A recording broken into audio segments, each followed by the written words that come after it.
आज धनुष यज्ञ का दिन है।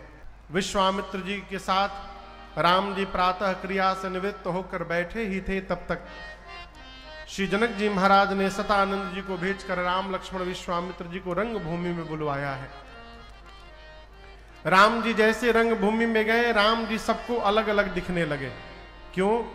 जिनकी रही भावना जैसी प्रभु मूर्ति तिन देखी तैसी। सबने अपनी अपनी भावना के अनुरूप भगवान का दर्शन किया। धनुष यज्ञशाला की रचना का दर्शन कराकर जनक जी महाराज ने विश्वामित्र जी को सबसे ऊंचे आसन पर स्थान प्रदान किया है। सब मंचनते मंचैक सुंदर विशद विशाल मुनि समेत दो बंधुतः। ऊंचे आसन पर विश्वामित्र जी बैठे, अगल बगल के छोटे आसन पर राम लक्ष्मण जी बैठे। जनक जी ने सीता मैया को बुलवाया है। सीता मैया सखियों के साथ आई, हाथ में जयमाल लेकर मां के अलौकिक सौंदर्य का दर्शन करके जितने नर नारी थे सब मोहित हो गए। सीता मैया आकर के अपनी मां सुनैना जी के पास खड़ी हो गई। अब जनक जी ने अपने बंदी जनों से कहा कि मेरा प्रण सुनाया जाए सभी राजाओं के सन्मुख। बंदी जन बीच सभा में जाकर खड़े होकर भुजाओं को ऊपर उठाकर बोले, बोले बंदी बचन बर सोनहु सकल महिपाल पन विदेह कर भुजा उठाए विशाल। बंदी जनों ने भुजाओं को ऊपर उठाकर कहा, हे दीप दीप से आए आप समस्त राजा महाराजा, हम अपने महाराज के प्रण को सुनाने जा रहे हैं, ध्यान से श्रवण करिएगा। एक बार इस धनुष को देखिए, ये वही शिव का कठोर पिनाक है जिसको रावण और बाणासुर ने स्पर्श भी नहीं किया, देखकर चले गए। ये वही पिनाक है जिसकी कठोरता पूरा विश्व आज जान रहा है। ध्यान से देखिए, आज इस सभा में उपस्थित आप समस्त राजाओं में से जो भी राजा इस धनुष को उठाकर झुकाकर प्रतंचा को चढ़ाकर इसको तोड़ेगा, हम कहते हैं त्रैलोक्य में उस राजा की कीर्ति फैलेगी। और हमारे महाराज श्री जनक जी की लाडली श्री जानकी जू बिना कुछ मन में विचार किए उस वीर का वर्ण कर लेंगी। यही हमारे महाराज जनक की प्रतिज्ञा है। जैसे बंदी जनों ने प्रण सुनाया, एक साथ 150 राजा खड़े हो गए तोड़ने के लिए। बंदी जनों ने कहा, सब लोग बैठिए, इतने राजा एक साथ तोड़ेंगे, एक एक करके आइए, सबको अवसर मिलेगा। गोस्वामी जी कहते हैं, सबसे पहले आसन पर जो राजा बैठे थे, बंदी जनों ने उनको आदेश दिया, चलिए आप प्रयास करिए। राजा उठे। कैसे उठे? पहले उठने के साथ अपन धोती कुर्ता ठीक किए, परिकर बांधी उठे, ठीक से धोती बांधे, कहीं दम लगैला में खुली मत जाओ। मुकुट सम किए, व्यायाम किए और जाने से पहले अपने इष्ट देव को मन ही मन प्रणाम किए और बोले, प्रभु हम जा रहे हैं, कृपा करिएगा, आज ये धनुष मेरे हाथ द्वारा ही टूट जाए। जब एक राजा अपने भगवान से प्रार्थना किया तो वहां 10,000 राजा थे। कितने राजा? 10,000। बाकी सब राजा 9,999 राजा अपने अपने भगवान से बोले, प्रभु बचाइएगा, इससे न टूटने पाए। कहां एक राजा, कहां हजारों राजाओं की प्रार्थना। गोस्वामी जी कहते, तोड़ना तो दूर, राजा जाते समय बड़े भाव में गए, तमकी ताकी, सबको देख करके गए, तक शिवधन धरैया उठाई न कोटि भांति भर करैया। करोड़ों प्रकार यत्न करते हैं, बैठकर, घसीट कर, लेट कर, परंतु धनुष अपने स्थान से तिलमात्र नहीं खिसका। अंत में धनुष को छोड़कर राजा सिर नीचे करके अपने आसन पर जाते हैं। अब दूसरा राजा चला है, बल दिखाते, मैं तोड़ के दिखाता हूं। तो जो राजा वापस जा रहे हैं वो राजा मन में बोले, हाँ जा जा जा जा जा, उठाइब तो बुझाई जा। एक एक करके राजा आते गए हो, तोड़ना तो दूर, एक भी राजा ने धनुष को तिल मात्र भी अपने स्थान से नहीं खिसकाया। जो ज्ञानी राजा थे, विवेकी राजा थे, वो धनुष के पास गए ही नहीं, दूर से प्रणाम करके बैठ गए। बगल के राजा से बोले, हम धनुष तोड़ने नहीं आए हैं, क्यों? हम भूपति हैं, सीता जी भूमिजा हैं, इस संबंध से सीता जी हमारी बेटी हो गई, हम यहाँ बेटी से विवाह करने नहीं आए हैं, बेटी को आशीर्वाद देने आए हैं, इसलिए हम तोड़ने ही नहीं जाएंगे। गए नहीं। जिन जिन राजाओं से धनुष हिला नहीं, वो सारे राजा परेशान। अब क्या किया जाए? मीटिंग किए, एक साथ मिल के तोड़ दिया जाए। सब लोग एक साथ जमा हो जाते हैं, मिल के हरा देंगे। कितनों मिल जाइए, कुछ होने वाला नहीं है।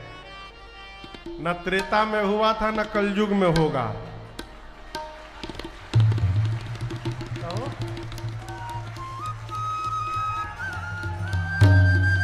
कहो हम कुछ बोल नहीं रहे हैं, हम तो कथा गा रहे हैं भाई। सारे राजा बोले कि मिल के तोड़ देते हैं, लेकिन समस्या जानते हैं, ये समस्या सब जगह है। एक राजा ने कहा मिल के तोड़ देंगे तो बियाहवा कैसे होई? ये समस्या यहां भी थी। के बैठी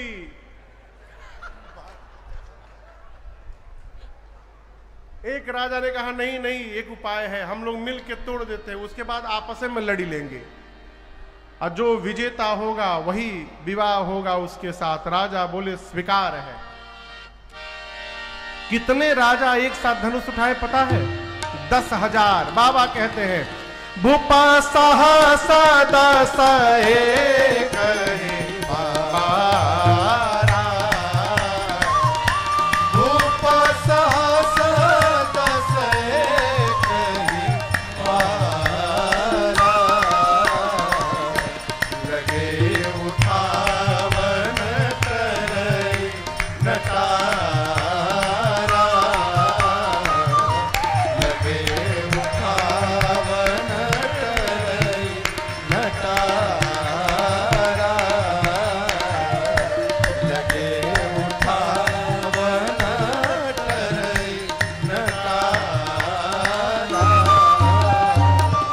सबन नृप भय जोग उपहासी। आगे को नहीं बोलना है। 10,000 राजा एक साथ लगे, परंतु उसके पश्चात भी धनुष अपने स्थान से तिलमात्र भी इधर उधर नहीं खिसका। सभी राजा अपनी वीरता गंवाकर धनुष के हाथों सिर नीचे झुकाकर अपने अपने आसन पर जाकर विराजमान हो गए, बैठ गए। ये दृश्य देखकर श्री जनक जी महाराज आवेश में आ गए, खड़े हो गए, बोले दीप दीप से आए आप समस्त राजा महाराजा, आप में से किसी भी राजा को मैंने बुलाया नहीं था, आप सब मेरा प्रण सुन सुनकर यहां पर आए हैं। देवता, दैत्य, मनुष्य, मुनि, नाग, कौन नहीं आया है आज यहां वेश बदलकर? मैं सबको पहचान रहा हूं। अभी कह रहे थे आप लोग अभी तोड़ देंगे, अभी तोड़ देंगे, अरे तोड़ना तो दूर, ध्यान से देखिए, आप में से किसी ने धनुष को तिलमात्र भी नहीं खिसकाया है। मेरी बेटी सुंदर है, ये कीर्ति वर्ण करने योग्य है, परंतु मुझे लगता है कि विधाता ने धरती पर ऐसा किसी को बनाकर भेजा ही नहीं है जो अपने जीवन में इस कीर्ति को वर्ण कर सके। क्या बैठे हैं? विवाह का आस छोड़िए, अपने अपने घर जाइए। सावधान, आप में से कोई भी राजा आज के बाद ये नहीं बोलेगा कि वो वीर है। मैं जान गया जनक की धरती वीरों से रिक्त हो चुकी है। आज यदि प्रण का त्याग करता हूं तो जीवन भर की कीर्ति कलंकित हो जाएगी। प्रण पे टिका रहता हूं तो मेरी आंखों के सामने मेरी बेटी कुंवारी रह जाएगी। मैं जनक जानता धरती पर एक भी वीर नहीं बचा है। मैं बोलता हूं, ऐसी प्रतिज्ञा करके संसार में अपना उपहास कदापि नहीं होने देता। जनक जी महाराज ने जब पहली बार कहा कि आज के बाद कोई माख नहीं करेगा कि वो वीर है, ये वाक्य सुनते लक्ष्मण जी तिलमिला उठे, किसी तरह अपने को शांत किए। तब तक जनक जी महाराज ने दूसरी बार वीरत्व को ललकार दिया। जौ जन त्यों बिनु भट भूमि भाई, तो पन करी हो त्यों नहताई। गोस्वामी जी कहते हैं लक्ष्मण जी जब दूसरी बार वीरत्व की ललकार को सुने, बर्दाश्त नहीं कर पाए, भाव भंगिमा बदल गई। माखई लगने भाई भाव है, रमपट फरकट है, होठ फड़फड़ाने लगे, भावें टेढ़ी हो गई, नेत्र से मानो अंगार बरसने लगा।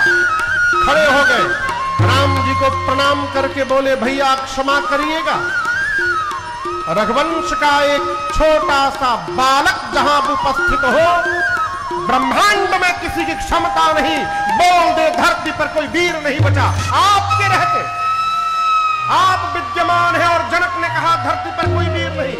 कही जनक जसी अनुचित बानी, कही जनक जैसे अनुचित वाणी। विद्यमान रघुकुल मन जानी, विद्यमान रघुकुल मन जानी। सुनहु भानुकुल पंकज भानु, सुनहु भानुकुल पंकज भानु। कहूँ स्वभावन कछु अभिमानो, कहूँ सुभावन कछु अभिमानो। जो तुम्हारी अनुशासन पावो, जो तुम्हारी अनुशासन पावो। कंदु कैव ब्रह्मांड उठाओ, कंदु कैव ब्रह्मांड उठाओ।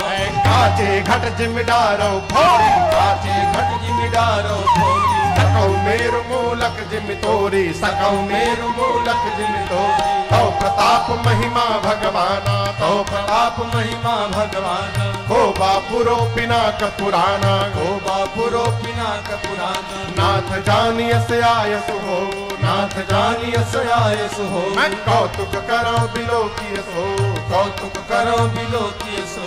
कमल नाल जिमि चाप चढ़ावो, कमल नाल जिमि चाप चढ़ावो। जो जन सत प्रमाण ले धावो, जो जन सत प्रमाण ले धावो। जो जन सत प्रमाण ले धावो, जो जन सत प्रमाण ले धावो। तोराउ छत्र कदंड जिमि, तो प्रताप बलना। जो न करो प्रभु पद शपथ, करन धरो धनु। लक्ष्मण जी गरजे कहे भैया आपके उपस्थित रहते। जनक ने कहा कि धरती पर कोई वीर नहीं, सर्वदा अनुचित कहा जनक ने। आप आज्ञा करिए, ये धनुष क्या है? आप सबके सामने बच्चे जिस प्रकार हाथ में गेंद उछालते हैं, मैं पूरा का पूरा ब्रह्मांड उछाल दूंगा। बच्चे जिस प्रकार कच्चे घड़े को फोड़कर चूर्ण चूर्ण करते हैं, मैं ब्रह्मांड को खंड खंड कर दूंगा। बच्चे जिस प्रकार खेत से मूली लाते कहिए, सुमेरु पर्वत को छिन्न भिन्न कर दूंगा। बरसात में उगे छत्र को बच्चे जिस प्रकार पांव से रौंदते हैं, रौंद दूंगा। उठाऊंगा धनुष को, 100 योजन तक दौड़ कर दिखाऊंगा। और यदि नहीं कर पाया प्रभु, सभी पूरी सभा सुन ले, यदि मैं नहीं कर पाया, रघुनाथ जी के चरणों की सौगंध लेता हूं, अपने जीवन में दोबारा हाथ में धनुष बाण को धारण नहीं करूंगा। गर्जे लक्ष्मण जी मिथिला में, पूरी धरती गर्जना उठी। लखन सको बचन जे बोले, डगमगानी मही दिग्गज डोले। डगमगानी मही दिग्गज डोले। डगमगानी मही दिग्गज डोले। लक्ष्मण जी कहते प्रभु जिस प्रकार बच्चे कमल की नाल को बिना प्रयास किए खंड खंड करते हैं, मैं धनुष को कर दूंगा। बरसात में उगे छत्र को बच्चे जिस प्रकार बिना प्रयास उखाड़ कर फेंक देते हैं, मैं धनुष को कर दूंगा। लक्ष्मण जी बोले, पूरी धरती कांपने लगी, राजाओं के आसन डोलने लगे। राम जी और सीता मैया प्रसन्न हो गए। जनक जी महाराज ललकार सुनकर कांप गए। अरे राम, अभी छोटका खड़ा भया तो पूरी धरती कांपने लगी, बड़का बैठा है अभी चुपचाप, वो खड़ा होगा तो क्या होगा। गुरुदेव भगवान विश्वामित्र जी सुने, राम जी को देख करके बोले, का बोला है, अद्भुत चेला, का बात है। है? लेकिन यहां दर्शन करिए, लक्ष्मण जी इतने आवेश में हैं, लेकिन उसके बाद भी भाषा सुनिए। कहते प्रभु छिन्न भिन्न कर दूंगा, ब्रह्मांड की तरह उछाल लूंगा, गेंद की भांति ब्रह्मांड को फोड़ दूंगा, सुमेर पर्वत को छिन्न भिन्न कर दूंगा, सब करूंगा। लेकिन अंत में बोले प्रभु अपने बल के भरोसे नहीं करूंगा, हे रघुनाथ जी आपके प्रताप से करूंगा, आपके बल से करूंगा। ये विवेक है? लक्ष्मण भैया पहुंच गए धनुष के पास, हाथ बढ़ा दिए हैं, देख रहे हैं राम जी को, भैया कहिए तो तोड़ दूं। राम जी सोचे तोड़ना हमको है, प्लानिंग हमारी, छुटके तैयार बतूड़े खाते।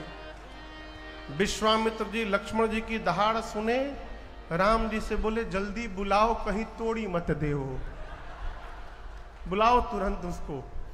राम जी ने देख करके आंख के इशारे से, शयन ही रघुपति लखन निवारे, शयन आंख के इशारे से लखन निवारे,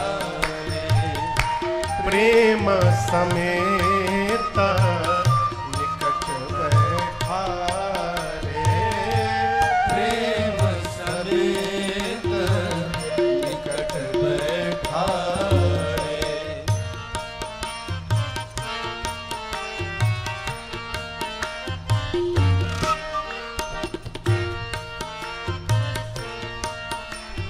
लक्ष्मण भैया को बुलाकर भगवान ने अपने बगल में बिठाया, कहा भैया हम लोग तोड़ने नहीं आए हैं, हम लोग धनुष यज्ञ देखने आए हैं। हाँ, आपके रहते जनक जी ने ये कह कैसे दिया धरती पर कोई वीर नहीं है, ऐसा उत्तर दिया है भाई आपने। आज के बाद जनक जी जब जब वीर शब्द श्रवण करेंगे तो उनको आपके ही चेहरे की याद आएगी और दूसरा कोई याद नहीं आएगा, ऐसा उत्तर दिया है आपने। एक महात्मा कह रहे थे राम जी ने लक्ष्मण जी से कहा कि ऐसा है भाई साहब, अभी आप जिनको ललकार रहे थे जनक जनक बोल के, थोड़ी देर बाद वो मेरे ससुर जी बनने वाले हैं, तो थोड़ा नाम के आगे पीछे श्री जी लगा लिए होते। श्री जनक जी, आप ऐसे गरज उठे जैसे छोट लड़का को बोल रहे हो, ऐ जनक। राम जी कहते हैं भाई बुद्धिमान व्यक्ति के आवेश की अवस्था में भी उसकी भाषा में रुग्णता नहीं होनी चाहिए, ये विवेक है। कितना भी आवेश हो, संबोधन व्यवस्थित करना चाहिए किसी के भी प्रति। लक्ष्मण जी ने क्षमा याचना की है। इधर विश्वामित्र जी विचार किए, समय आ गया है। राम जी को देखकर आज्ञा देते हुए बोले, उठहु राम भंजहु भव चापा, उठहु राम भंजहु भव चापा, लेटहु तात जनक परितापा, लेटहु तात जनक परितापा। सीताराम राम राम सीताराम राम राम सीताराम राम राम, पूरी मिथिला बोल पड़ी, राम राम राम सीताराम राम राम सीताराम राम राम सीताराम राम राम सीताराम राम राम सीताराम राम राम सीताराम राम राम सीताराम राम राम सीताराम राम राम सीताराम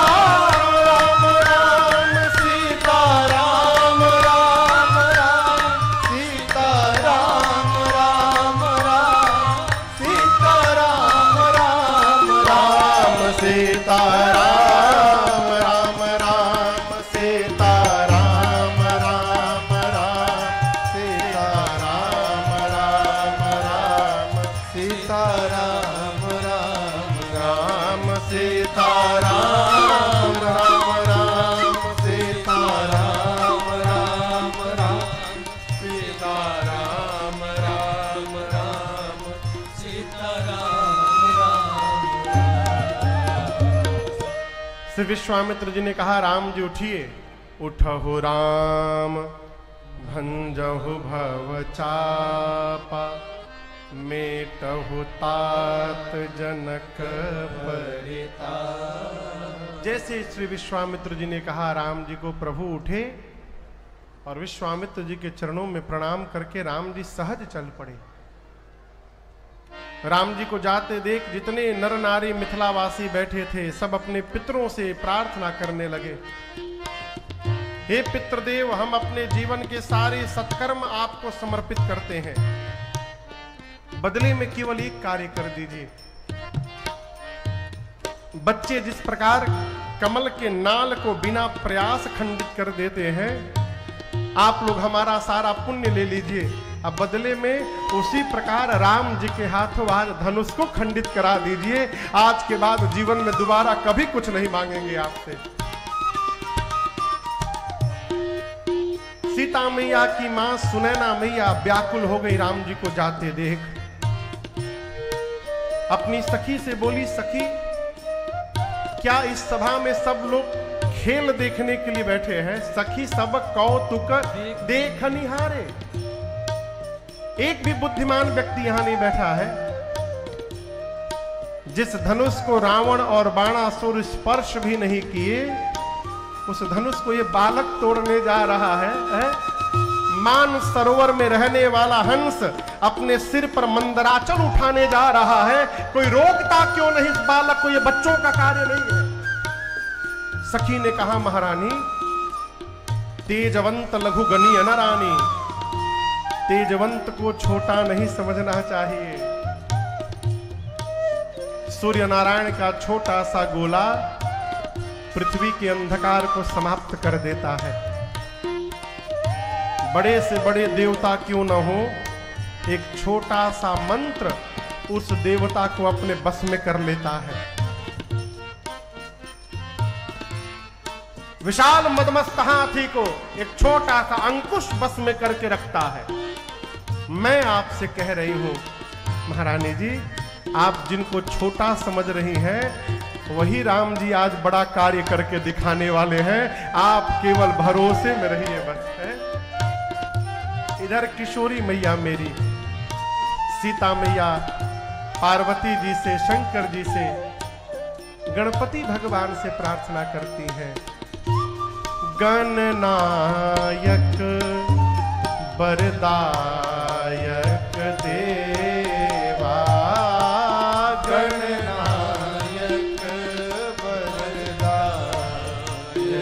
देवा, आजो लगी कीन्हियों तू सेवा, आज लगी कीन्हियों तू सेवा, बार बार विनती सुनी मोरी, बार बार विनती सुनी मोरी, करहु चाप गरुता अति थोरी, करहु चाप गरुता अति थोरी। सीता मैया कहती है, हे गणपति भगवान, आज के दिन के लिए ही मैंने आपकी इतनी सेवा की, पूजा की।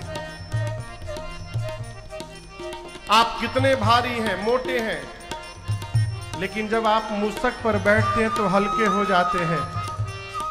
जैसे आप मूसक पर बैठते समय हल्के हो जाते हैं, उसी प्रकार आज इस धनुष को हल्का कर दीजिए, जिससे प्रभु इसको सरलता से खंडित कर सके। सभी देवताओं से प्रार्थना करते करते सीता मैया अब धनुष से प्रार्थना करते हुए कहते हैं, हे धनुष देव, अब तो मुझे आप ही का भरोसा है। सब कह रहे हैं कि आप बहुत भारी हैं, मेरी प्रार्थना सुनिए ना। जैसे प्रभु आपके पास आपको तोड़ने आए, आप में जितना भार है, यहां जितने मूर्ख राजा बैठे हैं, आप अपना सारा भार उन मूर्ख राजाओं के सिर पर रख दीजिएगा। अब मेरे प्रभु को देखते आप पुष्प जैसे हल्के हो जाइएगा। राम जी सीता मैया की व्याकुलता देखकर धनुष को देख रहे हैं। लक्ष्मण जी बैठे हैं गुरु जी के पास।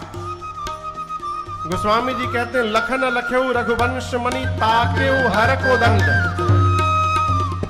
लक्ष्मण भैया ने जैसे देखा कि राम भैया धनुष देख रहे हैं, यानी उठाने वाले हैं, लक्ष्मण जी खड़े भये और अपने दाहिने पांव से धरती को दबाने लगे। दबाकर कहने लगे, हे शेष नारायण दिगपाल वराह सब लोग सावधान हो जाइए, भैया धनुष उठाने जा रहे हैं। आप लोग धरती को पकड़ के बैठिए, कहीं ऐसा ना हो जाए कि धनुष के साथ साथ धरती ही ऊपर उठ के चली आए। धरती पकड़ लीजिए। सारे लोग अब तक राम जी को देख रहे थे, सब लोग लक्ष्मण जी को देखने लगे। मिथिलावासी आपस में चर्चा कर रही है, चल क्या रहा है? धनुष तोड़ने गया बड़का, छोटका पांव से धरती दबा रहा है, ये कनेक्शन क्या है दोनों का है? राम जी धनुष के पास जाकर धनुष की परिक्रमा लगाए, धनुष को प्रणाम किए, धनुष के इष्ट भगवान शिव को प्रणाम किए। अयोध्या में बैठे गुरुदेव भगवान वशिष्ठ जी को मानसिक प्रणाम किए और उसके बाद धनुष के ठीक मध्य भाग में भगवान ने अपना कर ले जाके रखा। आपसे निवेदन करूं, जैसे भगवान ने धनुष लिया है, बिजली चमकी। बिजली चमकते देखा है आपने? और जितनी देर के लिए बिजली चमकती है, उतनी देर में ही भगवान ने उठाया, झुकाया, तोड़ दिया। कोई देख नहीं पाया। बाबा कहते हैं, ए जी दमक जब मंडल समभयम् प्रेत चहावत खेचत गाढ़े काहू न रखा देख सब ठाड़े हरि छन राम मातन तोरा भरे भुवन धुनि घोर कठोरा भरे भुवन धुनि घोर कठोरा भरे भुवन धुनि भरे भुवन घोर कठोर रव रवि बाजी तनि मारन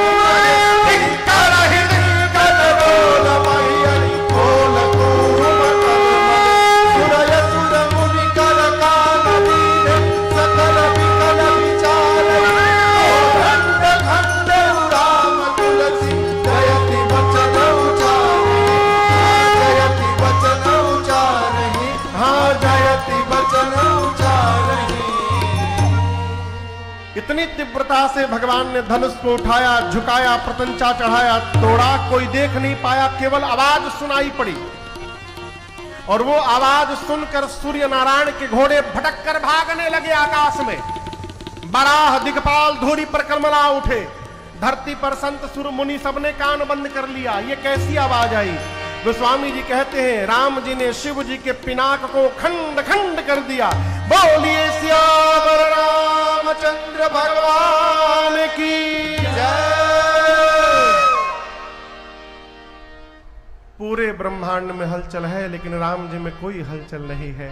ए मिथिलावासी दौड़ दौड़ कर कहने लगे, भारी वाला धनुष राम जी ने तोड़ दिया।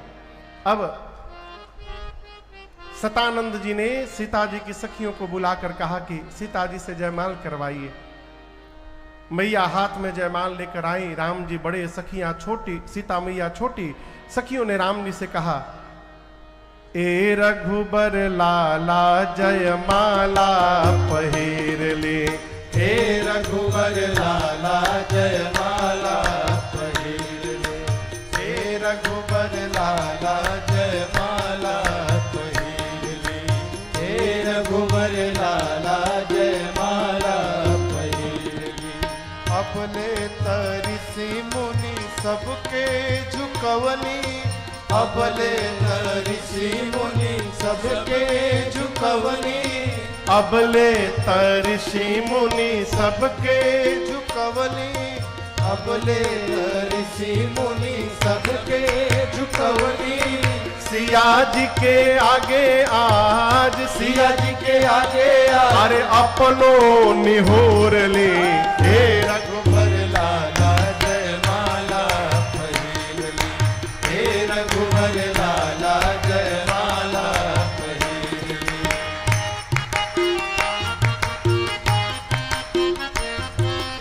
अवधाम जाए के असरा के त्याग दी, अवधाम जाए के असरा के त्याग दी, मिथिला से जाए के असरा के त्याग दी, मिथिला से जाए के असरा के त्याग दी।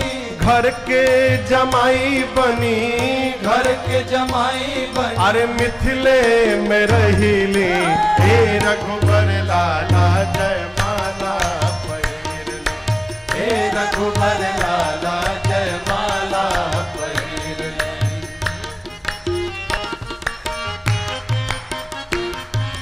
ताकले तमाकी लक्ष्मण के समझाई दी, ताकले तमाकी लक्ष्मण के समझाई दी, ताकेले तमाकी लक्ष्मण के समझाई दी, ताकले तमाकी लक्ष्मण के समझाई दी।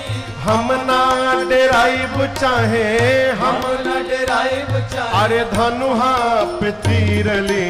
हे रघुबर लाला जयमाला पहिर ली, हे रघुबर लाला जयमाला पहिर ली, हे रघुबर लाला जयमाला पहिर ली, हे रघुबर लाला जयमाला पहिर ली।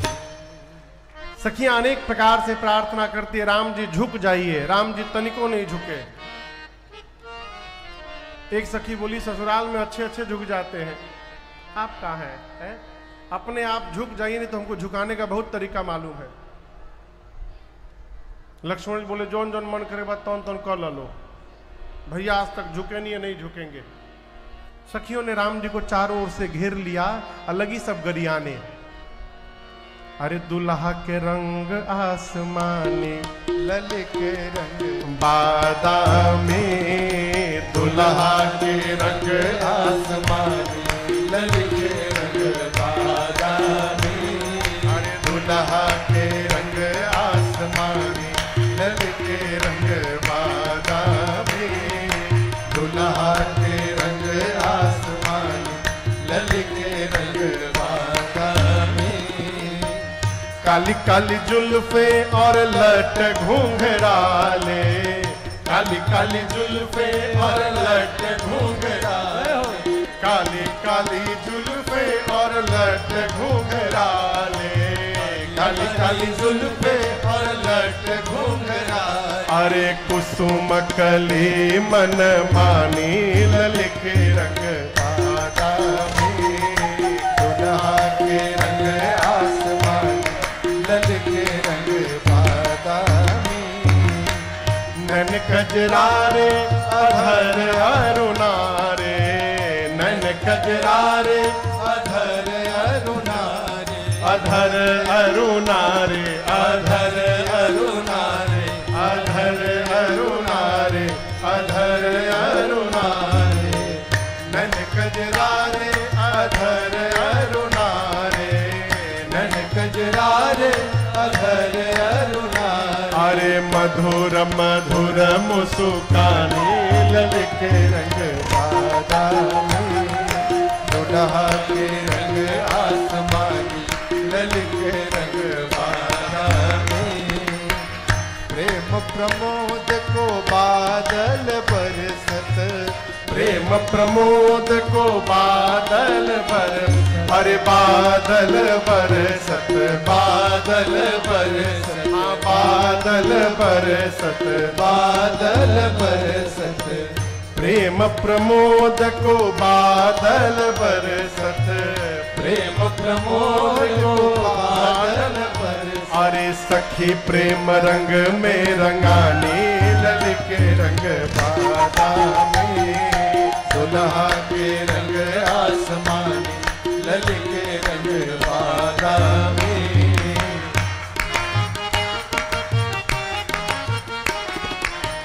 गावही छवि अवलोकी सहेली, गावही छवि अवलोकी सहेली, अवलोकी सहेली, अवलोकी सहेली, अवलोकी सहेली, अवलोकी सहेली।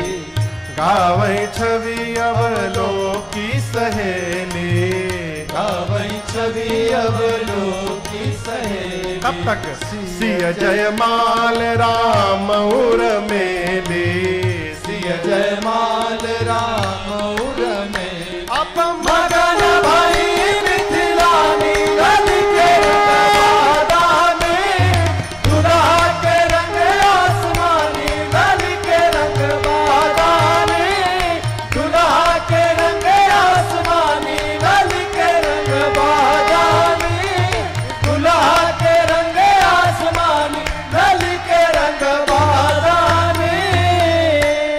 बोलिए सियावर रामचंद्र भगवान की, बोलिए दुल्हा सरकार की, बोलिए दुल्हन महारानी की जय।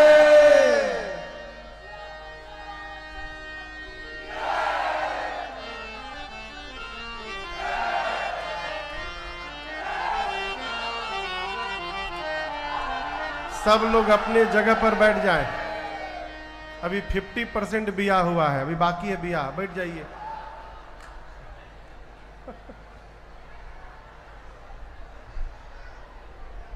अभी धनुष टूटा ही था तब तक परशुराम जी पहुंच गए।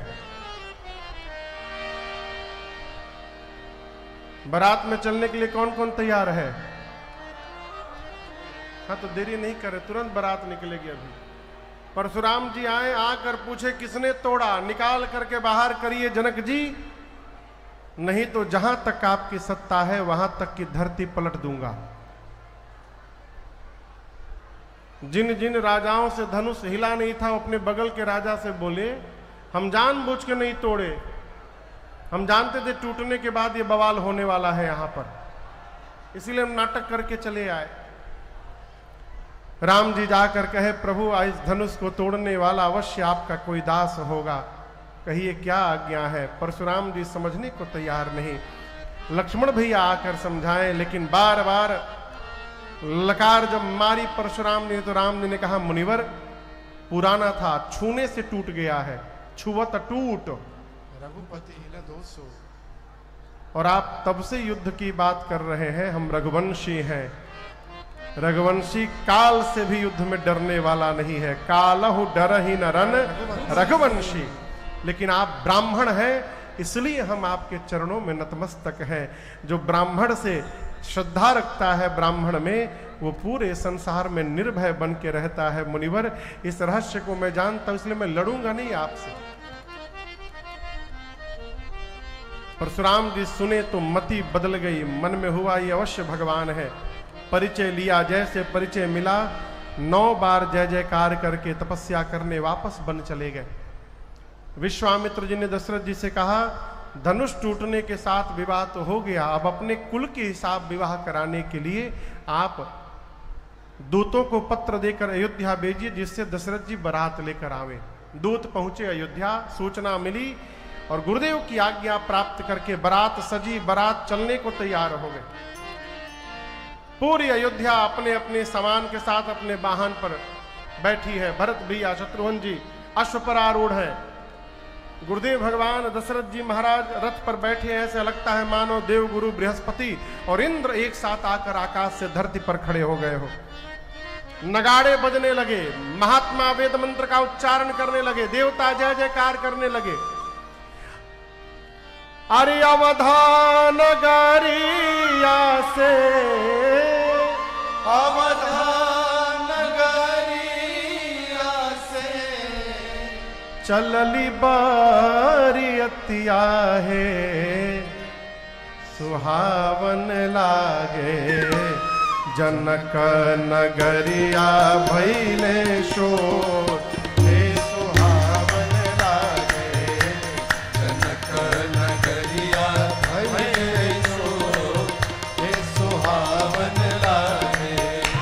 अवधान नगरिया से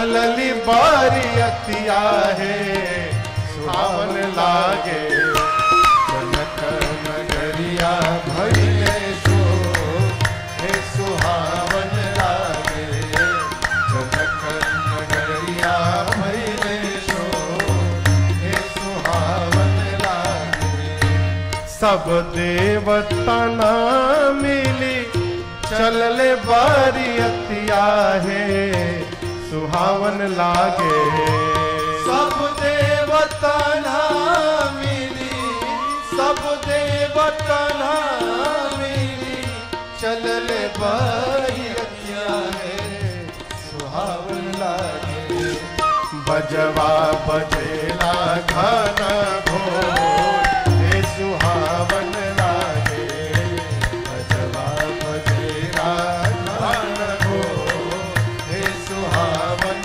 लागे जनक नगरिया भइले सो हे सुहावन लागे बजवा के शब्द सुनी फूल से मोरी छतिया है सुहावन लागे बजवा के शब्द सुनी बजवा के शब्द सुनी फूल से मोर छतिया गे सुहावन लागे रोशनी से भइल बाया जो हे सुहावन लागे रोशनी से भइल पाया जो हे सुहावन लागे जनक नगरिया भइले सो हे सुहावन लागे कहत रसिका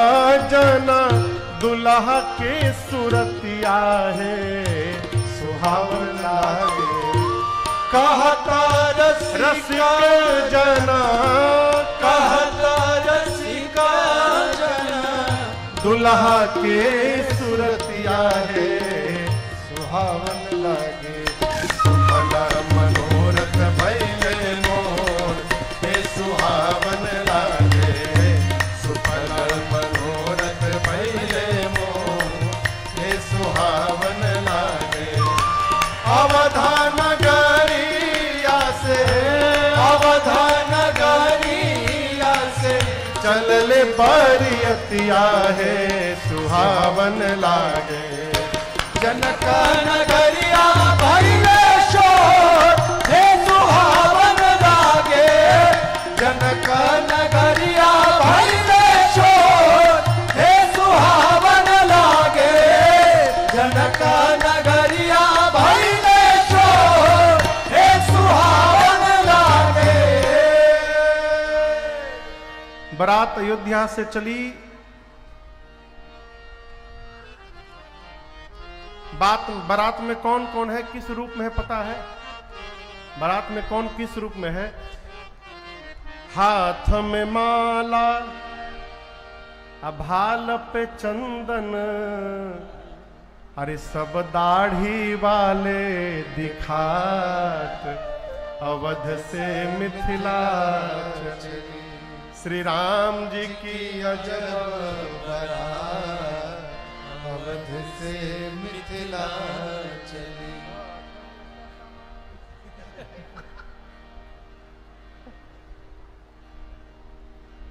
इतने बाराती, कितने बाराती है दर्शन करिए। कौन कौन बाराती है आज? हम तो बाराती वाले हैं भाई। रउआ मत उठाए। इतने बाराती किंतु किसी को अरे नहीं विवाह तिथि ज्ञात, अवध से मिथिला चली। बारात सब प्रकार से सुंदर है, लेकिन एक कमी है देवेंद्र जी, यह बारात सब भांति मनोहर, यह बारात सब भांति मनोहर। एक कमी, अरे नहीं दुल्हा है साथ, अवध से मिथिला चली। बारात को 4 दिन समय लगा अयोध्या से चलकर मिथिला जाने में। कितना दिन?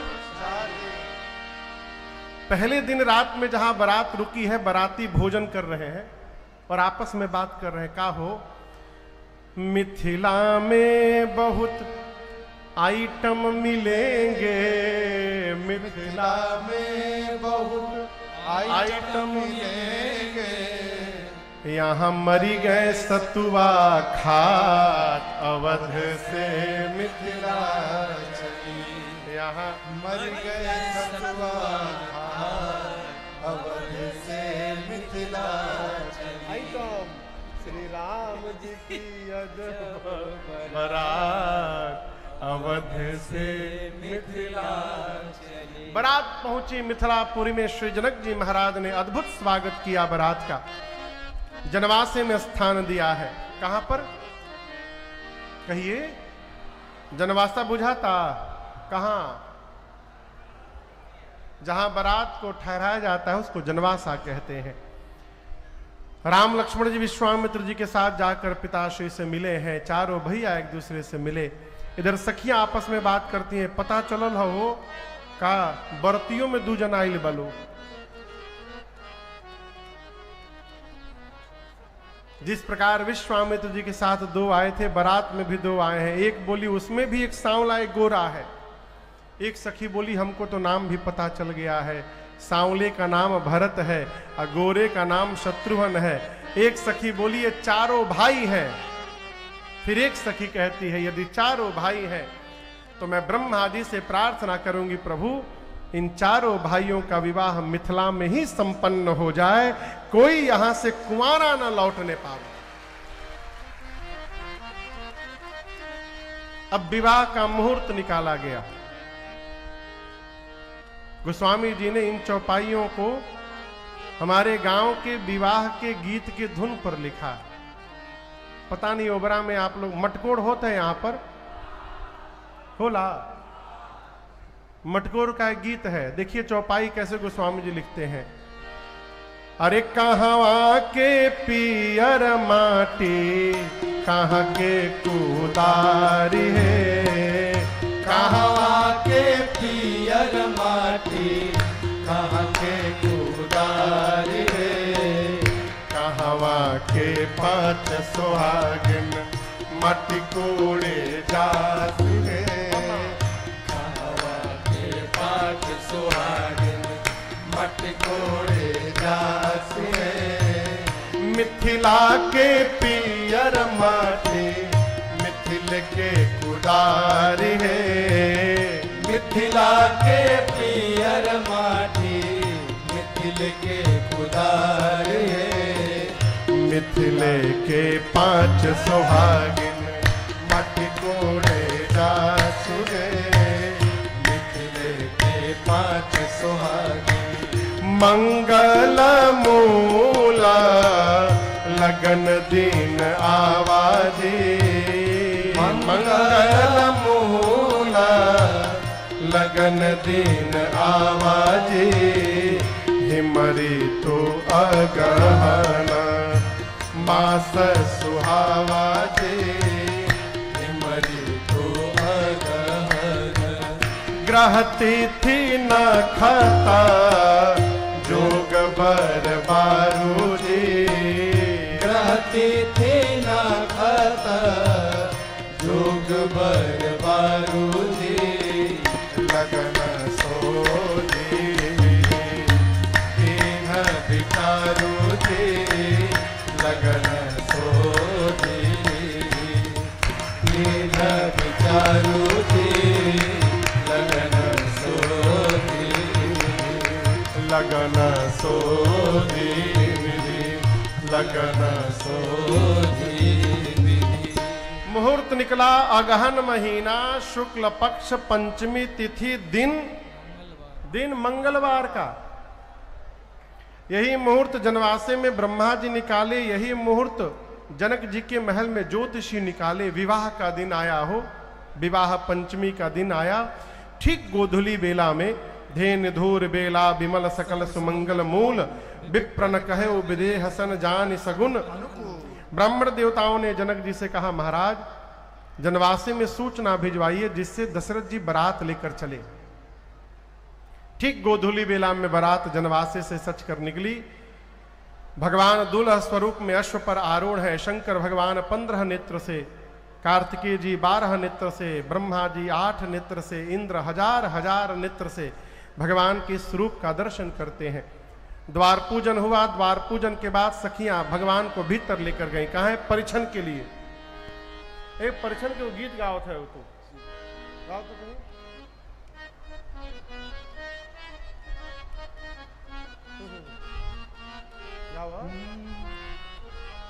रघुबर के नैना रसीला है, चलू परिछन सखिया।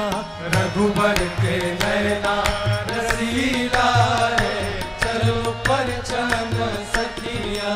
परिछन को सखी चलू परिछन को, चलू परिछन को सखिया। परिछन को चलू सखी, परिछन को चलू परिछन को सखिया। अरे रघुबर के नैना रसीला है, चलू परिछन को सखिया। रघुबर के नैना रसीला है, चलू परिछन सखिया।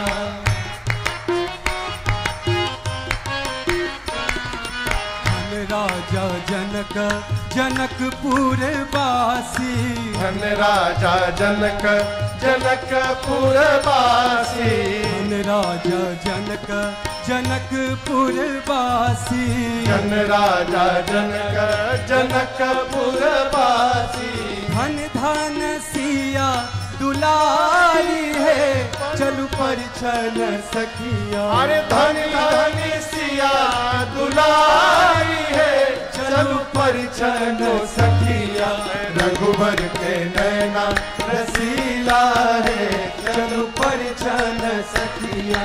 रघुबर के नैना रसीला है, चलू परिछन सखिया।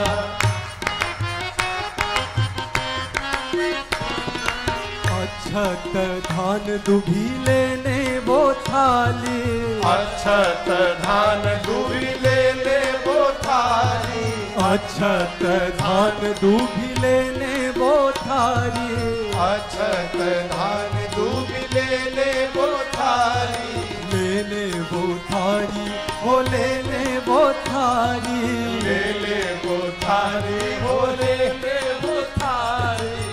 मंगल गावत नारी है, चलू परिछन सखिया। अरे मंगल गावत नारी है, चलू परिछन सखिया। रघुबर के नैना रसीला है, चलू परिछन सखिया। रघुबर के नैना रसीला है, चलू परिछन सखिया। अरे परिछन को सखी, परिछन को चलू परिछन को सखिया। परिछन को सखी, परिछन को चलू परिछन को सखिया। अरे रघुबर के नैना रसीला है, चलू परिछन सखिया। रघुबर के नैना रसीला है, चलू परिछन सखिया। चलू परिछन सखिया, चलू परिछन सखिया। परिछन के बाद सखियां भगवान को विवाह के मंडप में ले जाकर पधराती हैं। सखियां मेरी मां को लाकर बिठाई। चारों वेद भगवान सशरीर उपस्थित हैं विवाह संपन्न कराने के लिए। सूर्य नारायण वंश की परंपरा का निर्वाह कराने के लिए सदेह उपस्थित है मंडप में। अग्नि नारायण अग्निकुंड में प्रकट होकर विराजमान है आहुति स्वीकार करने के लिए। मुनियों ने सबसे पहले गणपति भगवान का पूजन कराया, फिर पद प्रक्षालन हुआ। स्वर्ण की थाल में जल लेकर श्री जनक जी महाराज ने जैसे पार्वती जी के विवाह में हिमांचल और मैना भगवान शंकर के पांव को पखारे थे, उसी प्रकार जनक और सुनैना जी रघुनाथ जी के चरण को पखारे। साखोचार हुआ। साखोचार के बाद पाणी ग्रहण संस्कार, कन्यादान हुआ। कन्यादान के बाद विधिवत गठबंधन हो करके, हवन हो करके भांवरी पड़ी। बाबा कहते हैं कुंवरी कुंवर कल भांवरी देहि। भांवरी पड़ने के बाद मुनियों ने राम जी को आदेश दिया, राम जी आप सीता जी के मांग में सिंदूर अर्पित करिए। जैसे मुनियों ने आदेश दिया प्रभु खड़े भय। बाबा कहते हैं राम सिया सिर सिंदूर दे शोभा कही न जाति विधि के, राम सिय सिर सिंदूर देहि शोभा कही न जाति विधि के, अन्न पराग जलज भरनी के, शशि भूष अहिलोभ अनी के, अरुण पराग जलज भरनी के, शशि भूष अहिलोभ अनी के, बहुरी वशिष्ठ दीनि अनुशासन, वरु दुलहिन बैठे आसन, बहुरी वशिष्ठ दीनि अनुशासन, वरु दुलहिन बैठे आसन। जैसे प्रभु ने मां के मांग में सिंदूर अर्पित किया, 3 लोक 14 भुवन एक स्वर में बोला, बोलिए सियावर रामचंद्र भगवान की जय, बोलिए दुल्हा सरकार की जय, बोले दुल्हन महारानी की जय। अब मुनियों ने आज्ञा दी कि दुल्हा दुल्हन दोनों एक आसन पर बैठे। मैया जाकर भगवान के बगल में विराजमान हुई। इधर गुरुदेव भगवान वशिष्ठ जी जाकर जनक जी से पूछे, महाराज घर में और बेटी है का आपके? जनक जी बोले, गुरु जी 3 बेटी हैं। गुरु जी बोले, आपके घर में 3 बेटी हैं, हमरे घर में 3 गो बेटा है, बुलाओ सबको, यही माड़ो भाते सब निपटी आज। और उसी मंडप में राम जी के विवाह के बाद लक्ष्मण भैया का विवाह सीता मैया की छोटी बहन उर्मिला मैया के साथ, भरत भैया का विवाह जनक जी के भाई कुशध्वज जी की बड़ी बेटी मांडवी मैया के साथ, और शत्रुघ्न भैया का विवाह मांडवी मैया की छोटी बहन श्रुतकीर्ति मैया के साथ हुआ।